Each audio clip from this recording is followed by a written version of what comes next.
Since Christ, though innocent, suffered in his flesh for you, now you also must be a prepared soldier, having the same mindset, for whoever has died in his body is done with sin.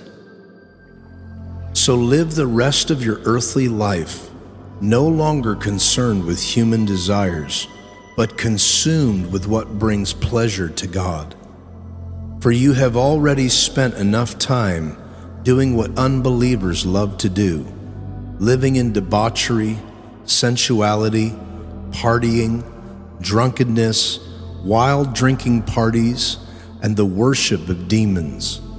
They marvel that you no longer rush to join them in the excesses of their corrupt lifestyles, and so they vilify you.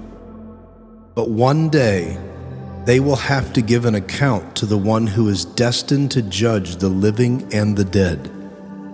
This is the reason the gospel was preached to the martyrs before they gave their lives.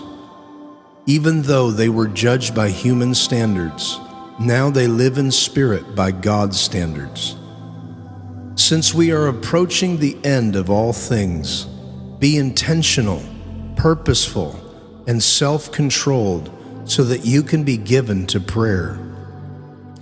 Above all, constantly echo God's intense love for one another, for love will be a canopy over a multitude of sins. Be compassionate to foreigners without complaining. Every believer has received grace gifts, so use them to serve one another as faithful stewards of the many-colored tapestry of God's grace. For example, if you have a speaking gift, speak as though God were speaking his words through you. If you have the gift of serving, do it passionately with the strength God gives you, so that in everything God alone will be glorified through Jesus Christ. For to him belong the power and the glory forever throughout all ages. Amen. Beloved friends, if life gets extremely difficult with many tests, don't be bewildered as though something strange were overwhelming you. Instead, continue to rejoice, for you, in a measure, have shared in the sufferings of the Anointed One, so that you can share in the revelation of his glory and celebrate with even greater gladness. If you are insulted because of the name of Christ, you are greatly blessed, because the Spirit of glory and power, who is the Spirit of God, rests upon you.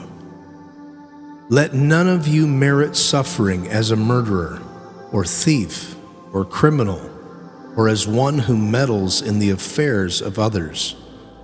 If you suffer for being a Christian, don't consider it a disgrace, but a privilege. Glorify God because you carry the Anointed One's name. For the time is ripe for judgment to begin in God's own household. And if it starts with us, what will be the fate of those who refuse to obey the gospel of God? And if the righteous are barely saved, what will become of the wicked and godless? So then, those who suffer for following God's will should unfold their lives into the Creator, who will never fail them and continue to always do what is right.